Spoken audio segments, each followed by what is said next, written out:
Bonsoir et bienvenue à ce journal. Voici les titres de l'actualité. Le président Macky Sall à Addis Abeba, il y présidera demain une réunion du NEPAD sur le financement des infrastructures. Auparavant, le chef de l'État était au Maroc où il a visité un chantier du groupe qui va réaliser la première phase de poule de Diamniadio. Suite de notre dossier rail, Guinguinéo et Louga sont nostalgiques de la splendeur passée du chemin de fer. Enquête dans ce journal. Enfin, au cœur de nos cultures, ce soir, nous allons à la découverte du violon, instrument de musique traditionnelle utilisé par toutes les ethnies du Sénégal. Le président de la République est arrivé en début de soirée à Addis Abeba, la capitale éthiopienne, où il présidera demain une importante réunion sur le NEPAD. La réunion sera consacrée à la mobilisation d'une épargne africaine pour financer les infrastructures dans le cadre du NEPAD. Alors, plusieurs interventions sont inscrites à l'ordre du jour de cette rencontre, notamment celle du président de la Banque islamique de développement, du président de la Banque africaine de développement et du président de la Banque mondiale. En séjour privé au Maroc, le président Macky Sall a visité hier un des chantiers du groupe qui a été choisi pour la première phase de poule de Diamniadio, la correspondance de notre envoyé spécial, Oumar Seck. C'est sous un soleil radieux, contrairement au climat de Davos, que le président Macky Sall a visité aujourd'hui les chantiers de Alliance Darna. Alliance Darna est une société marocaine qui a été choisie pour réaliser une partie du pôle de Diamniadio. Nous sommes ici à Marrakech où se trouve présentement le roi Mohamed VI qui s'est longuement entretenu avec le président Macky Sall. Une visite privée mais studieuse sous le signe d'une amitié forte entre le Sénégal et le Maroc. Permettez-moi de remercier Sa Majesté Mohamed VI, roi du Maroc, que j'ai rencontré hier à l'occasion de ma visite ici à Marrakech. Et lorsque je lui ai dit que nous étions en négociation avec le groupe Alliance pour l'aménagement et la valorisation du pôle urbain de Diamniadio, tout de suite il m'a dit que je vous envoie le président du groupe pour voir un peu comment accélérer. Le groupe est spécialisé dans l'habitat social et économique, mais aussi dans le moyen et grand standing avec tous les équipements nécessaires, espaces verts, lycées et collèges, police, hôpitaux. Sur les 1900 hectares de Diamniadio, le groupe Alliance va démarrer la première phase du pôle sur 400 hectares. Un vaste programme qui témoigne de la volonté du président Macky Sall et de son gouvernement de développer le secteur du logement, surtout social, pour permettre aux Sénégalais d'accéder à la propriété. Nous avons visité le moyen standing, nous avons visité l'économique, nous avons même visité ce qu'on peut considérer au Sénégal comme le logement social. Alors, cela montre que dans le schéma que nous sommes en train de mettre en œuvre, dans le pôle urbain de Diamniadio, mais aussi nous avons d'autres pôles, comme Daga Kholba, qui vont être des pôles où on va favoriser l'habitat social. Et nous avons l'aménagement de la Grosse, qui pourrait peut-être prendre des formes comme celle-ci, puisque le lac est un site touristique merveilleux. Alors le groupe va d'abord finaliser le projet d'aménagement et nous allons par étapes très rapidement, à partir du mois de mars-avril, et à partir de mai, je compte démarrer les travaux sur ce site, déjà mettre en place un certain nombre de logements. Et nous aurons aussi d'autres groupes qui pourront valoriser selon les zones qui leur seront données, des îlots. Et nous allons en même temps donner des terrains viabilisés avec un cahier de charge précis pour soit les groupes, les ambassades, soit des Sénégalais tout simplement qui seraient prêts à valoriser là selon le cahier de charge qui sera arrêté. Le président Macky Sall voulait, avec preuve à l'appui, apprécier le travail sur place du groupe Alliance qui a initié un programme de 160 000 unités à travers le royaume, dont 110 000 logements sociaux. Le pôle de Diamniadio permettra de décongestionner Dakar. 1900 hectares, tout le monde peut y trouver son compte. Et l'expertise sénégalaise sera ainsi associée à la réalisation de cet ambitieux projet. Je souhaite faire du slogan « Un Sénégalais, un toit » une réalité. Et pour ça, il faut combiner plusieurs choses, trouver des opérateurs nationaux, internationaux. Nous avons déjà sur le plan les villas de Taofer Yakar engagé quasiment que des entreprises nationales. Nous voulons produire 2 fois plus de logements par an, donc au minimum 5 000 logements, voire plus. Et pour ça, il faudra associer à la fois les entreprises nationales et les entreprises internationales. Mais il faut aussi combiner avec les banques, trouver des modalités pour avoir des crédits acceptables et soutenables. Et dans ce cadre, je suis en train de discuter avec la Banque de l'Habitat, voir comment on peut elle-même l'appuyer dans des lignes de crédit que nous pourrons mobiliser avec nos partenaires au développement, et comment aussi les instruments tels que le fonds GIP, qui est le fonds de garantie des investissements prioritaires, pourraient venir garantir un certain nombre de crédits pour les catégories surtout qui sont dans l'emploi informel. Et je crois qu'avec les instruments de crédit qui pourront accompagner l'action des banques, tous les acteurs qui pourront intervenir en plus des groupes comme Alliance, comme les groupes sénégalais, nous pourrons permettre aux Sénégalais, selon leur catégorie et leurs moyens, d'acquérir des maisons. Après Marrakech, Addis Abeba, pour le sommet des chefs d'État sur le NEPAD. Ici à Dakar, le Premier ministre Aminata Touré a présidé ce matin une conférence internationale sur l'emploi des jeunes en Afrique. Des experts venus de divers horizons ont pris part à cette rencontre organisée par le CRDI, le Centre de recherche pour le développement international. Seydina Alunfal. Ces experts ont 3 jours pour cogiter sur l'emploi des jeunes. C'est toute l'Afrique qui est concernée, l'espace francophone y compris. C'est le sens du partenariat que nous proposons au CRDI. Produire ensemble une masse critique de connaissances en regroupant divers acteurs nationaux et étrangers de l'espace francophone pour proposer aux chefs d'État et de gouvernement des idées pour agir. Chercheurs et décideurs se sont ligués pour trouver des réponses à cette problématique. Que ce soit dans les pays développés ou dans les pays en voie de développement, la nécessité de générer rapidement et suffisamment des emplois de qualité pour les jeunes s'impose à tous les gouvernants comme un impératif. Ceci est particulièrement le cas quand, comme au Sénégal, la population de moins de 25 ans représente plus de 50% de la population. L'emploi des jeunes, un défi commun à la plupart des pays d'Afrique, le gouvernement a mis en œuvre le plan Sénégal émergent. 200 000 emplois seront créés à travers le programme national des domaines agricoles communautaires. Des emplois qui vont s'ajouter aux 10 000 autres créés avec l'Agence nationale d'assistance à la sécurité de proximité. S'y ajoute le recrutement de 5 000 jeunes diplômés l'année dernière. Pour créer plus d'emplois, le gouvernement mise sur l'agriculture. Les réalités locales, dans le cas du Sénégal, renvoient également à la ferme volonté du chef de l'État de faire de l'agriculture un véritable vecteur de développement à travers la création d'opportunités pour la jeunesse, et c'est également une opportunité pour transformer notre monde rural. La transition formation-emploi a été évoquée et devrait être approfondie au cours des discussions, l'idée étant de trouver des mécanismes d'insertion des jeunes dans le marché du travail. 40e anniversaire de la BID, la Banque islamique de développement, tient à Dakar un forum régional au menu de l'évaluation des 40 dernières années et d'élaboration de stratégies pour les 10 ans à venir. 3 conventions de financement d'un montant de plus de 70 milliards ont été signées en marge de la cérémonie. Amsatou Sey. Dakar a été choisi pour abriter le forum régional de la BID. Après 40 ans d'existence, la banque s'est agrandie, mais elle a surtout augmenté son capital, qui est passé à 150 milliards de dollars américains. 17 pays africains participent à ce forum.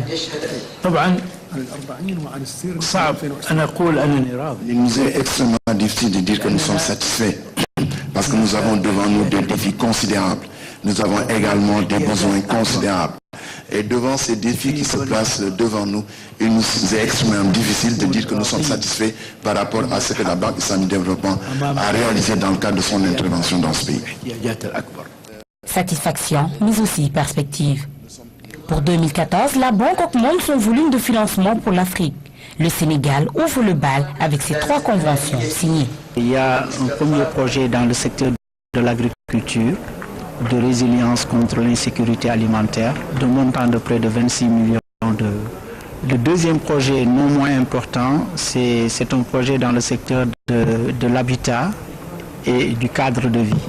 Donc c'est un projet de construction de logements sociaux. Le troisième projet, c'est un projet important qui va permettre de mettre à niveau les infrastructures d'assainissement de la station de Cambérène.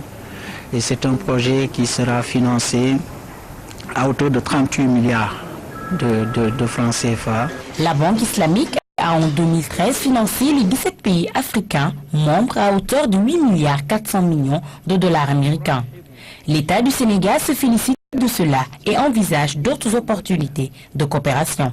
L'appui de la Banque islamique de développement est capital pour la conception de nouveaux modèles de développement qui pourront allier croissance économique et progrès social. À titre d'exemple, l'une des stratégies qui pourrait bénéficier du soutien de la Banque islamique de développement consisterait à accroître la productivité globale de l'économie dans les pays membres, notamment les pays les plus pauvres, en s'appuyant sur l'investissement productif public et privé, mais également sur la compétitivité. 1975-2014, 40 ans après, la Banque islamique de développement se donne de nouvelles perspectives pour les 10 années à venir, avec plus de capital, donc plus de financement pour les pays membres. Sur instruction du président de la République, le Premier ministre avait mis en place un comité pour réfléchir sur les objectifs des 5000 logements annoncés en 2014. Le ministre de l'Habitat et de l'Urbanisme va faire le point sur les objectifs quantitatifs et les modalités de construction avec le bailleur de fonds, la BHS, et les sociétés immobilières que sont la SNHLM et la SICAP. Les précisions de Mme Koudiambaye à sa sortie d'audience au micro de Awandiaï. Le débat actuel, c'est le débat sur la baisse des prix du loyer et M. le Président de la République et Mme le Premier ministre considèrent que cela est sans doute une mesure conservatoire, mais ce qui va véritablement permettre de résoudre définitivement cette question, c'est la production massive de logements à des prix acceptables. Et c'est donc pourquoi nous avons été instruits de résorber tout le stock de demandes des Sénégalais en la matière sur les 10 années, mais de commencer déjà à réaliser au moins les 5000 logements de 2014. Et je pense qu'à l'issue de la réunion que nous venons d'avoir, on peut considérer que cet objectif est largement à la portée du gouvernement. Le président de l'Assemblée nationale a présidé aujourd'hui une cérémonie de réception de 4 nouveaux bus, une acquisition qui s'inscrit dans le cadre d'un vaste programme de modernisation de l'institution parlementaire. En marge de cette cérémonie, Moustapha Niasse a reçu des investisseurs allemands qui souhaitent travailler plus étroitement avec les institutions de notre pays. René Massiga Diouf. Les bus sont tous à l'état neuf, 4 au total, qui constituent une réponse positive à un besoin pressant exprimé par le personnel de l'Assemblée nationale, une acquisition qui s'inscrit dans le cadre d'un programme plus global de modernisation de l'institution parlementaire, une politique sous-tendue par un souci de satisfaction des besoins matériels de travail du personnel. L'acquisition de ces bus entre dans le cadre du programme global de développement des instruments et des outils de travail de l'institution parlementaire pour la législature 2012-2017. C'est cette équipe ici présente qui a conçu ce programme et qui est en train de le mettre en œuvre ensemble, en se tenant la main. La mise en service de ces bus consolide ces initiatives de modernisation très avancées de l'institution. Un vaste chantier dont les jalons ont été posés avec la prise en charge du programme général d'équipement de tous les services, des réalisations destinées aussi à rendre efficace le travail sur place. Étape après étape, ce programme comprend le renouvellement des équipements des chefs de service et des agents à différents niveaux, de même que l'amélioration, voire le remplacement des équipements de sécurité, comme les 2 ascenseurs qui viennent d'être changés. L'arrivée de ces bus constitue aussi une mesure à l'endroit des personnels de notre institution, surtout des chauffeurs et des personnels administratifs, des agents, des secrétaires, des huissiers, des chefs et directeurs de service. Cette politique de renouvellement des outils de travail de l'Assemblée peut compter sur l'appui de quelques partenaires. À un niveau plus global de la coopération qui lie notre pays à d'autres, le président de l'institution a reçu des investisseurs et chefs d'entreprise allemands, lesquels souhaitent davantage travailler dans notre pays.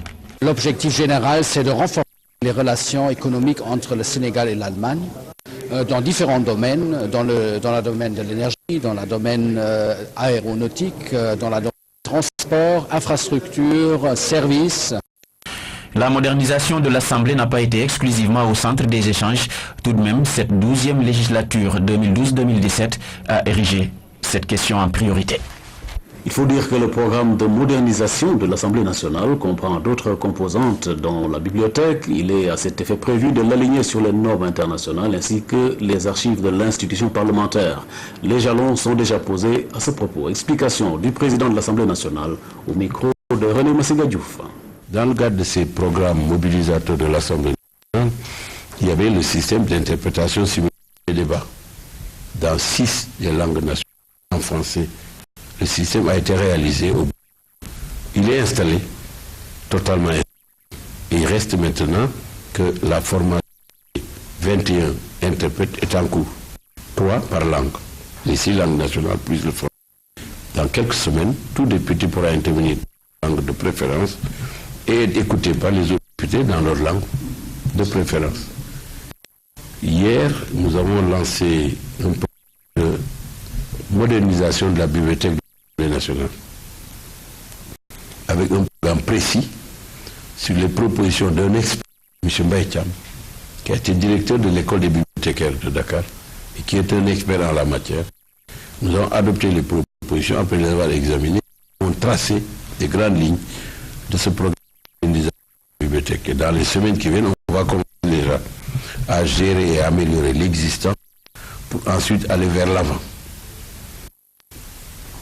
Cette bibliothèque va être enrichie en ouvrages, va aller au niveau des progrès techniques en matière de communication et d'information par le microfilmage, l'enregistrement et par l'accès au niveau. Et en même temps, puisque c'est relié avec le service des archives, les archives pour profiter de cette modernisation. C'est dans le même cadre que s'inscrit le projet d'hôtel du Parlement. Parce qu'il faut mettre les députés dans les fonctions qu'il faut pour assumer les 2 fonctions de vote des lois. Parce que sans complément législatif, le gouvernement ne peut pas travailler. Donc, quand le gouvernement agit, l'Assemblée agit aussi. Mais ce n'est pas l'Assemblée qui réalise les projets, l'Assemblée apporte le soutien législatif. Faute la loi de finances, termine les ressources en volume et en qualité, en affectation, pour permettre au gouvernement de travailler. C'est la raison pour laquelle l'Assemblée ne peut pas dire je vais faire des forages ou je vais construire des infrastructures.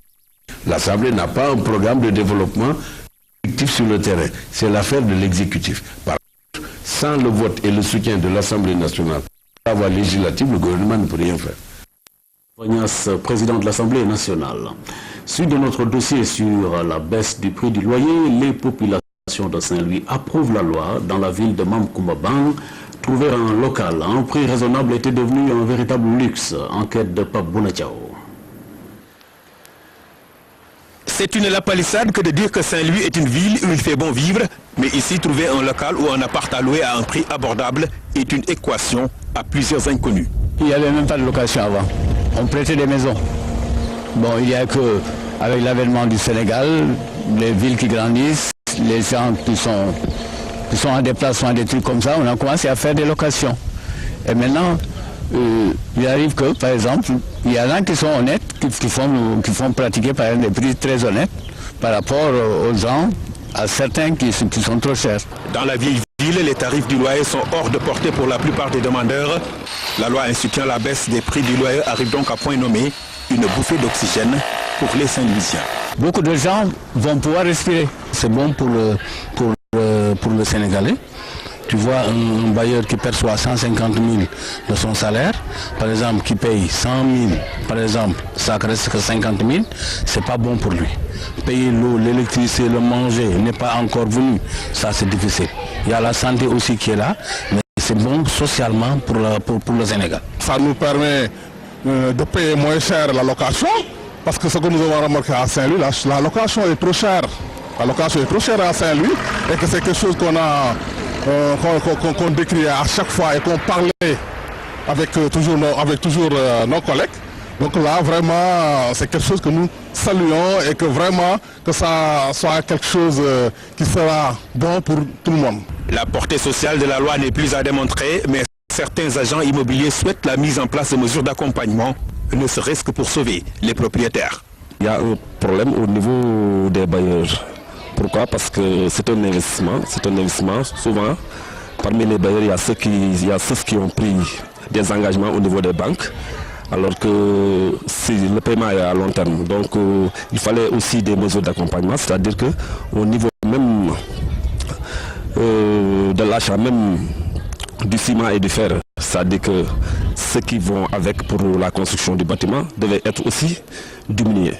En attendant l'application de la loi à la fin du mois de février, les populations de Saint-Louis se disent déjà redevables au président de la République. Ça va être un motif qui va permettre à Macky d'être réélu. Ça c'est certain. Ouais. Parce que les Sénégalais, il y a le train sénégalais, il y a la nourriture, vous savez bien, et la location. Donc si on arrive vraiment à enlever ce fardeau à un citoyen, donc c'est sûr que il faut que nous la correct. Et c'est le niveau de vie des populations de la ville tricentenaire qui en ressortira fortement amélioré. La loi sur la baisse des prix du loyer n'ayant pas été calculée au Sénégal suivant la surface corrigée et publiée dans le journal officiel en date du mercredi 22 janvier 2014. Elle sera désormais connue sous le nom de loi numéro 2014-3 du 22 janvier 2014. Désormais, rien ne s'oppose à son application. En son article 3, la loi en question rappelle les sanctions auxquelles peuvent s'exposer les éventuels contrevenants, des sanctions qui vont de l'amende à l'emprisonnement. Nous rappelons que la loi concerne les locaux à usage d'habitation. À Ziguinchor, les activités ferroviaires ont presque disparu depuis des années. Le rail se meurt de jour en jour. La vétusté des infrastructures qui devraient être renouvelées par les concessionnaires et les bâtiments délabrés renseigne sur le degré de décadence du chemin de fer. Guinguinéo, un autre axe frappé par le déclin du rail, constat de notre reporter Cheikh Bambagay. À Guinguinéo, il faut remettre le chemin de fer sur les rails. La ville a joué un grand rôle dans l'histoire ferroviaire du Saloum. Aujourd'hui, tout est à l'arrêt. La privatisation intervenue en 2003 est passée par là, après une période face avec la régie des chemins de fer et la SNCS.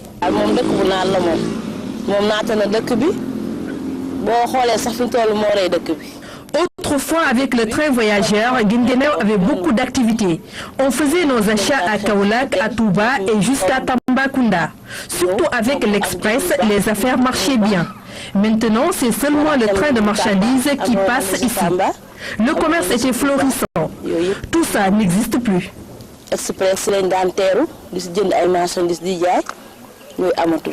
En son temps, quand tu rentres ici, tu dis que tu es à New York, parce que ça bougeait. L'argent circulait partout, les uns travaillaient par-ci, par-là. Maintenant, les jeunes sont au chômage. Le matériel vétuste est éparpillé ici et là. Le bâtiment qui abritait le dépôt MR, c'est-à-dire matériel remorqué, et la partie moteur ne sont plus fonctionnels. Ces voitures, dont certaines datent de l'existence du Dakar-Niger, sont dans un état de corrosion pitoyable. À mon avis, on ne devrait pas privatiser le chemin de fer. Pourquoi? Non, le chemin de fer est un outil stratégique. Moi, je pense que si on n'avait pas privatisé, on n'en serait pas là. La gare de Guinguinéo se meurt également. Ces personnes du troisième âge sont très affectées par cette décadence du rail et préfèrent garder le silence. Mais ceux qui sont en activité dénoncent surtout l'absence d'investissement par le concessionnaire et le danger que ça représente. On ne peut pas faire un chemin de fer sans pour autant qu'il y ait des rails. La preuve, vers Tambacounda, entre Tambacounda et Bamako. La dernière chute du train international Dakar-Bamako. Le premier ministre en son temps du régime de Maître Wade, qui était Maître Souleymane Ndéné Ndiaye, quand il était allé sur les lieux, il a dit qu'ici, il n'y a pas de rail. À la gare de Guinguinéo, il y a même un problème de sécurité. Ces châteaux d'eau qui ne sont plus fonctionnels sont devenus l'abri des reptiles. Il faut tout moderniser. Parce que l'état de vétusté dans lequel notre rail est en ce moment est gravissime. Il faut donc aller vite en besogne et régler ce problème-là. Il y a également nos bâtiments qui sont dans un état de délabrement extrême. Il faut changer, à reconstruire, à créer quelque chose de moderne.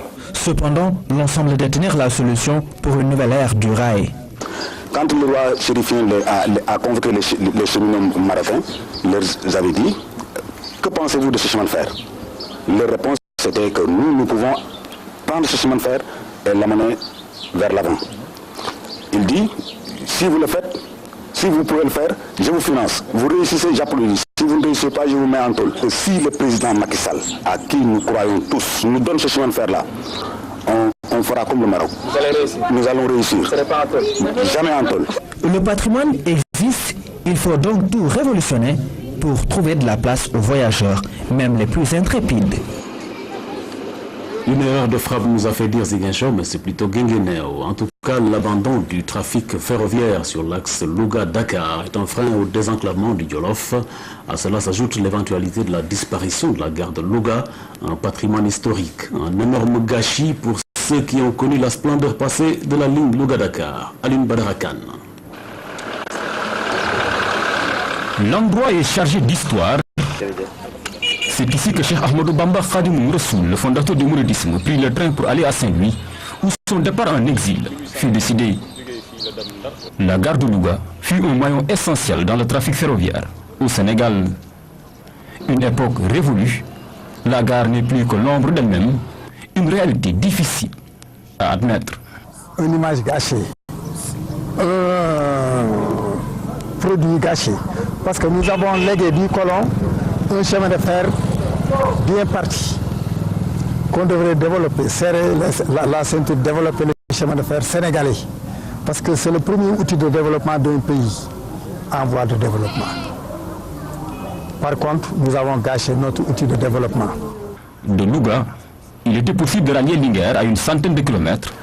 L'abandon de la ligne est un coup rude, très rude, porté à l'économie du Djolof. La gare de Louga est une gare particulière d'embranchement. C'est une gare qui desservait le Louga-Linguère, l'embranchement du Djolof. Il y avait la gare de Koki, la ville de Koki, la ville de Tchamien, la ville de Boulal, la ville de Dara et la ville de Linguère, sur une distance de 128 km. Le train de Djolof quittait Louga le soir pour rallier Linguère. Il quittait Linguère le matin pour revenir à 10h à Louga. Que de regrets. À défaut de prendre le trafic sur l'axe Louga-Dakar, il est peut-être urgent de sauvegarder la gare, un patrimoine. Ces artistes l'ont compris. De par leurs activités, ils redonnent un semblant de vie à ces lieux.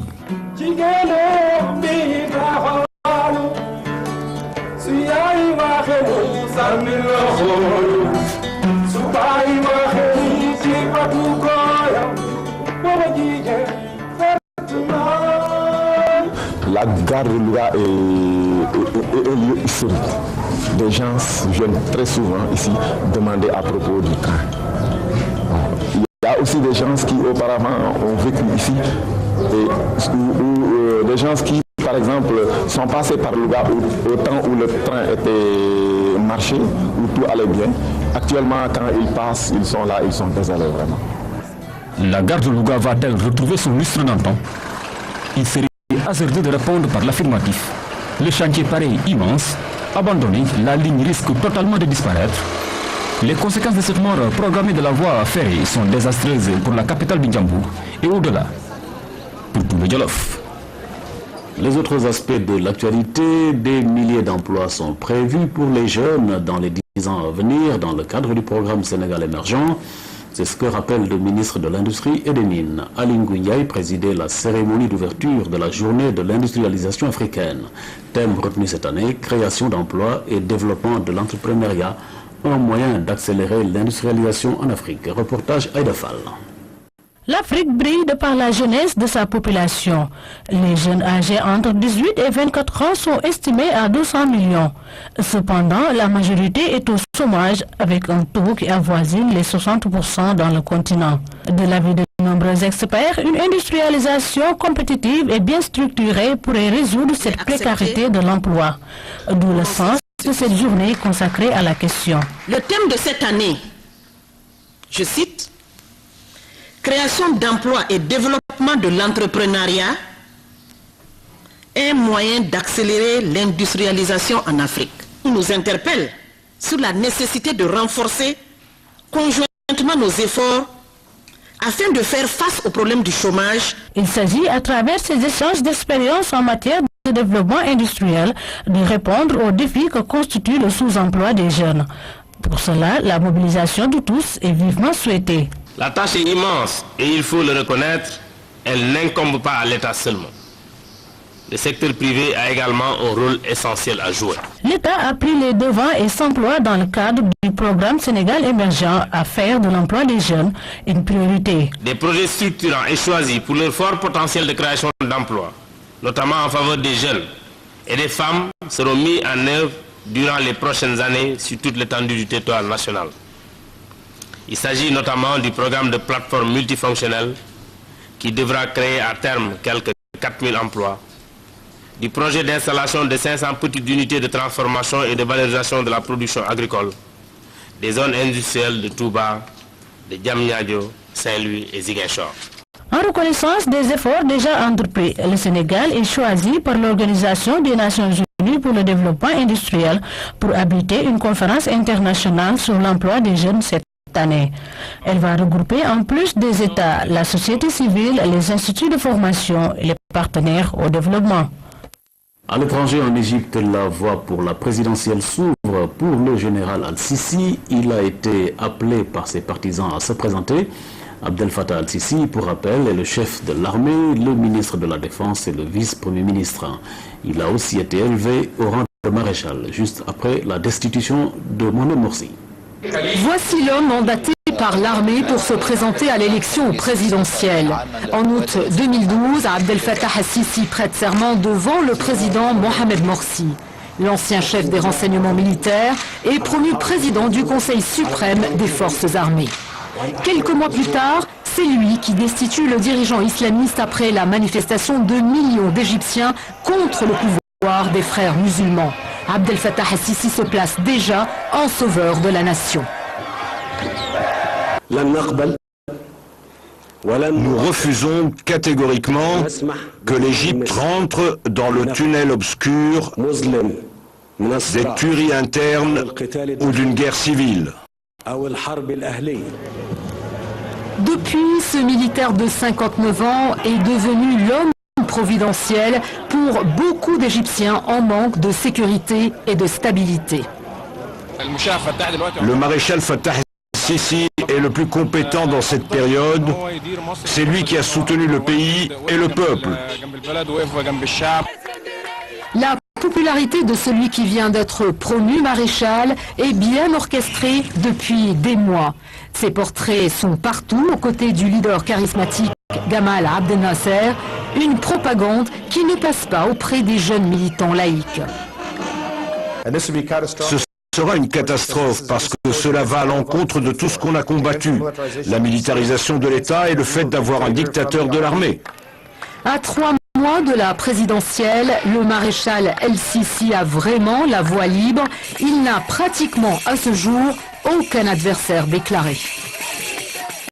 La coopération sénégalo-indienne va se renforcer avec la prochaine construction d'un abattoir d'un coût de 21 milliards de francs. L'annonce est faite à l'occasion de la célébration de la fête de l'indépendance de l'Inde. Les autorités sénégalaises, représentées par le ministre de l'Élevage, ont salué le dynamisme de cette coopération. Abibou Mbaye. Tapis rouge aux abords d'une piscine pour étaler certes la beauté d'un pays indépendant, coopération depuis 1947, mais surtout toute une coopération sénégalo-indienne, riche dans une résidence transformée en India House, où les films sur le pays de Mahatma Gandhi se projettent sur écran géant. Une autre projection est faite du côté de Diamniadio, où la coopération indienne prévoit la réalisation d'un abattoir, d'un complexe frigorifique, d'un marché des bestiaux, d'une boucherie moderne, d'une vingtaine de milliards de francs CFA. Et le Sénégal a une coopération très dynamique avec l'Inde et dans beaucoup de domaines, le domaine de l'agriculture, dans le domaine de l'électrification rurale, mais surtout, moi je vais insister sur le volet également élevage, avec un grand abattoir, un abattoir moderne qui va être implanté à Diamniadio dans quelques mois. 42 millions de dollars. C'est une coopération en tout cas qui vit. Par le passé, il y a eu différents projets et ça continue toujours. Et je pense que l'ambassadeur de l'Inde, bientôt, on va en tout cas poser la première pierre avec le chef de l'État de l'abattoir de Diamniadio. Fêter cette indépendance qui marque l'émancipation de l'Inde par rapport à la couronne britannique, c'est partager également avec les autres tout ce qui fait la particularité de ce pays, entre tradition et saveurs culinaires qui renforcent la coopération. Nous coopérons dans le domaine de l'agriculture, de la santé et nous comptons mettre sur pied un abattoir moderne à Diamniadio. Et je pense que les années à venir, la coopération va se renforcer davantage.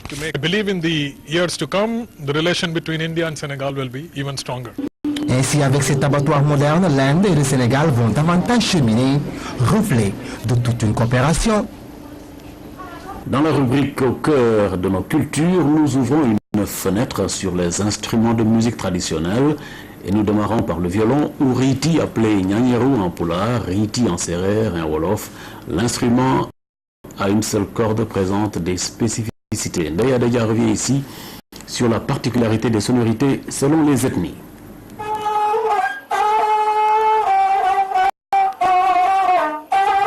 Dans cet instrument a quelque chose d'envoûtant.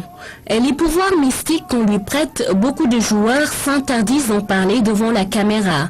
Appelé Nyanyero en pulaar, riti en sérère en wolof, ce violon traditionnel à une corde est typique à l'Afrique. De loin, il ressemble à une kora en miniature. Sa forme arrondie révèle une spécificité culturelle. Tous les instruments africains ont une forme circulaire. Nous, les Africains vivent en communauté. Les sonorités sérères donnent ceci.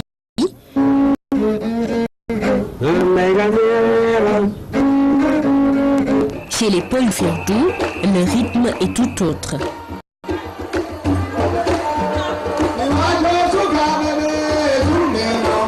Des particularités qui s'expliquent. Chez le Peul du Jolof, comme le sérère, le riti essaie de reprendre la chanson du chanteur. Différemment du riti de chez moi, le riti joue une mélodie qui est plus ou moins contraire à la chanson parce qu'ils sont souvent accompagnés par des tam-tams ou bien avec le tétracorde. Au Jolof aussi, le riti est très apprécié, au point de séduire Mamadou Niang, un autodidacte dans l'art. Pendant plusieurs années, il a même enseigné le riti à l'École nationale des arts. À l'École nationale des arts, j'enseignais aux élèves à jouer le riti. Mais avant, il a fallu que j'apprenne le solfège, parce que pour expliquer en blanc, il faut y aller avec un langage musical codifié. Cependant, il faut dire que le riti est un instrument difficile à accorder. Son amour pour l'instrument lui a valu le surnom de Damian Riti, une passion qu'il partage avec Samba Keita. De son Fouta Djallon natal, il a rejoint le cercle restreint des joueurs de Riti, instrument qu'il a lui-même fabriqué. Pour fabriquer un Riti, on a besoin d'une peau de reptile, le varan ou la gueule tapée. Il faut aussi une calebasse trouée comme caisse de résonance. La calebasse sert également de support pour fixer la corde en queue de cheval.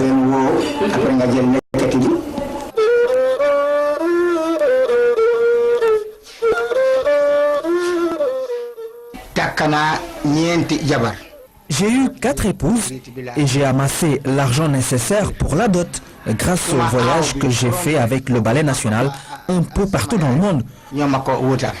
L'instrument se joue avec un arquet en bois rattaché à une corde en queue de cheval. Son origine est pour le moins inconnue, raison pour laquelle Vieux Sangaré, en compagnie d'un groupe de chercheurs, a initié des travaux sur la musicologie africaine. Influencés par Cheikh Anta Diop, ils sont arrivés à la conclusion suivante. Selon nos recherches, nous avons compris que la musique et l'instrument tel que le riti vient de l'Égypte pharaonique. Présent en Guinée, au Mali, au Sénégal, pour ne citer que ces pays, ce violon traditionnel peut être un instrument fédérateur pour rapprocher les peuples.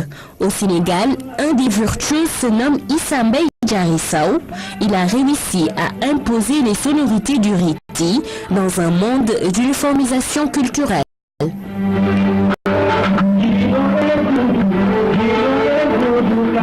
L'Association des juristes sénégalais et les femmes parlementaires s'associent pour la protection des droits de la femme et son bien-être. Ces élus du peuple ont bénéficié d'une formation pour leur permettre d'adopter des lois en faveur de la dignité de la femme. Elles ont ainsi acquis des connaissances juridiques pendant 2 jours de formation. Oumou Kalsoum Sall. Même si le Sénégal a ratifié ou adhéré à l'essentiel des instruments juridiques internationaux relatif à la protection des droits des femmes, la condition de celle-ci n'est pas toujours des meilleures. Cette rencontre entre femmes juristes et parlementaires s'intéresse surtout à l'amélioration de la santé de la reproduction. Aujourd'hui, nous avons beaucoup d'acquis. Par exemple, en 2013, nous avons eu la loi sur la nationalité. En 2010, nous avons eu la loi sur la parité. Un peu avant, nous avons eu la loi sur l'égalité fiscale. Donc, nous sommes justement en train de faire de grandes avancées. Maintenant, il reste la santé de la reproduction. Il y a encore des lois à prendre en matière de santé de la reproduction parce qu'il y a trop de femmes qui meurent liées pour des questions liées à des grossesses. Donc, il s'agit de sensibiliser les parlementaires sur la problématique. Cette formation permettra aussi de les outiller pour l'élaboration de lois adéquates protégeant la femme, mais aussi pour harmoniser la législation avec les conventions déjà signées par le Sénégal. Ce renforcement de capacité peut nous permettre de mieux défendre les droits des femmes et des enfants et de pousser l'exécutif aussi à respecter les conventions internationales qui ont été ratifiées par notre pays. L'atelier doit nous permettre de maîtriser les textes et les lois sur les droits humains.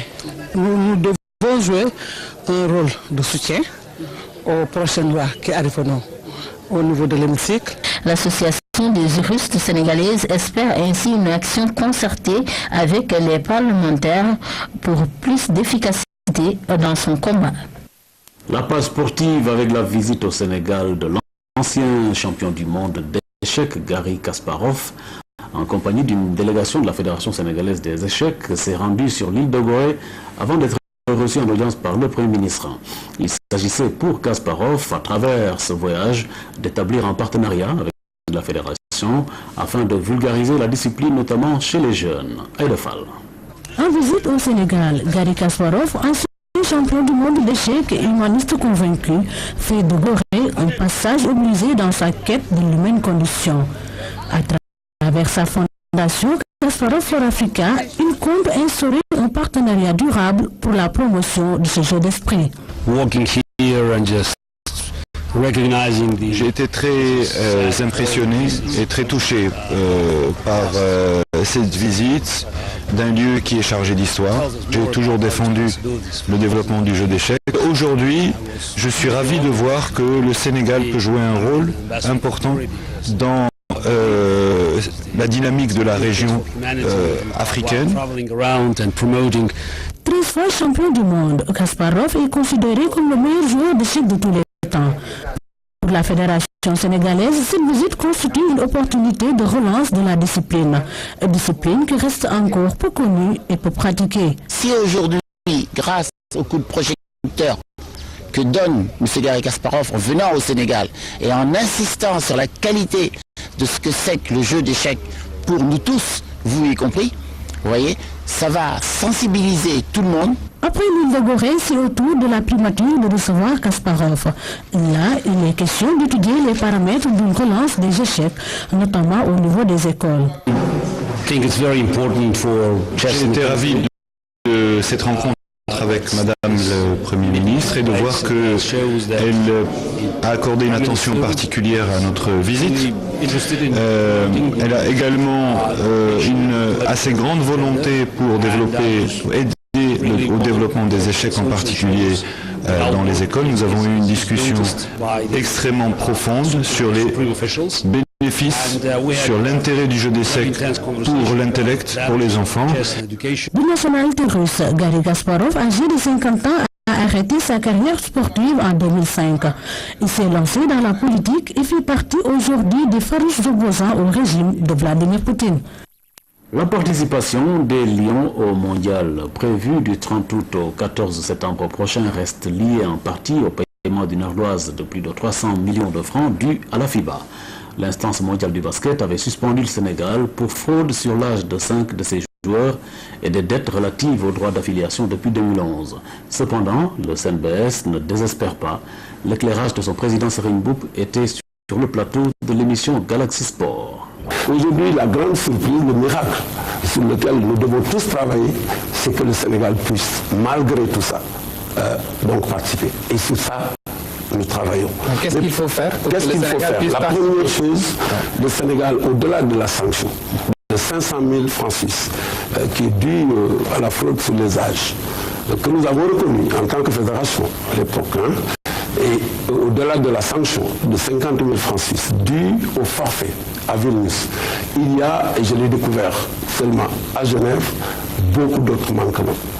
Le Sénégal, depuis 2011, n'a payé aucune cotisation d'affiliation à la FIBA. Aujourd'hui, globalement, on n'a pas cotisé en 2012, on n'a pas cotisé en 2013. Les cotisations de 2014 tombent. On est rentré avec une dette de 570 000 francs suisses. Et il faut la payer intégralement. D'abord, pour que, même s'il n'y avait pas le comité de normalisation, même si rien n'était fait, la fédération aujourd'hui n'aurait pas participé pour deux raisons. D'abord, il aurait fallu qu'elle paye la prime, la sanction. Et deuxièmement, elle aurait pu être sanctionnée puisque ça fait 2 ans, et c'est dans l'histoire de la FIBA, qu'elle n'a pas payé ses cotisations. Mais 570 000 francs suisses, c'est 305 millions de francs. Et le tirage, c'est le 3. Donc, vous avez que cette semaine pour payer. Eh bien, nous essayons, avec tous les moyens qu'on peut avoir, avec le soutien de l'État au plus haut niveau, avec le soutien du gouvernement, avec le soutien de tous les partenaires du basket, pour notre jeunesse, pour l'image écornée de notre pays, nous essayons de nous doter des moyens pour que s'il y a une fenêtre qui s'ouvre, on puisse justement donc entrer par cette fenêtre-là, payer cette sanction et rediscuter avec la FIBA pour qu'enfin le Sénégal soit rétabli dans ses droits. Dernier élément de ce journal, le démarrage imminent des travaux de réhabilitation du stade Léopold Sédar Senghor, un stade dont la suspension par la Fédération africaine de football CAF a été lourde en fin d'année. Le nouveau chantier sera exécuté en 2 phases. Salut Sec. Stade Léopold Sédar Senghor, le processus de mise en place d'une nouvelle toiture démarre. C'est la première phase du programme de réhabilitation du stade. Elle va concerner aussi la remise en état des projecteurs et de la tribune de presse. C'est le plafond parce que c'était le plus dégradé et le plus visible qu'il fallait refaire parce que pendant l'hivernage, on ne peut pas s'imaginer jouer des matchs ici avant. Donc les travaux ont commencé par la toiture, mais c'est des travaux qui se feront de manière globale. Parce que vous avez appris aussi que le stade Demba Diop sera fermé. Donc, comme le ministre l'a dit, il ne va pas fermer les 2 stades en même temps. Donc, il faut que nous finissions les travaux ici pour que Demba Diop puisse être fermé. Inauguré par le président Abdou Diouf le 31 octobre 1985, l'infrastructure n'a jamais connu de réfection, ce qui explique son état de délabrement très avancé et que pour cette situation ne se reproduise plus, les nouvelles autorités comptent mettre l'accent sur l'entretien. L'entretien me tient beaucoup à cœur parce que vous avez vu l'état de dégradation. Chez nous, c'est le mal, on n'a pas l'habitude d'entretenir entretenir les choses. Une fois qu'elles sont là, on laisse se dégrader. Mais moi, particulièrement, nous ici au stade, on met beaucoup l'accent sur le suivi, le travail quotidien, la maintenance. Les travaux sont lancés, mais maintenant, après ces travaux, il faut que chacun mette la main à la pâte pour qu'on sauvegarde ce stade-là. Parce qu'on s'est rendu compte quand il a été suspendu que nous n'avons rien d'autre que ce stade. Donc il faut que chacun y mette du sien pour qu'on puisse le préserver. Le démarrage des travaux a connu un grand retard. Ce retard, selon les autorités, est dû aux procédures de passation des marchés publics. Donc nous n'avons pas pu démarrer les travaux. Ce n'est qu'avec l'appui de Saher qu'on a pu décanter les dossiers un à un. D'abord, le premier dossier qu'on a décanté, c'est celui de la réalisation des travaux du stade Léopold Sédar Senghor. Et même là, il a fallu que nous mettions la pression sur l'entrepreneur pour qu'il anticipe sur les travaux. Le stade Léopold Sédar Senghor sera livré aux compétitions dans 4 mois. Il devra pouvoir abriter les matchs des éliminatoires de la CAN 2015 qui démarre au mois de septembre prochain. Et puis la FIBA va publier en début février la liste définitive des équipes retenues pour ce mondial de basket. Le tirage au sort est prévu le 3 février prochain. Point final, merci de nous avoir prêté attention. Bonsoir.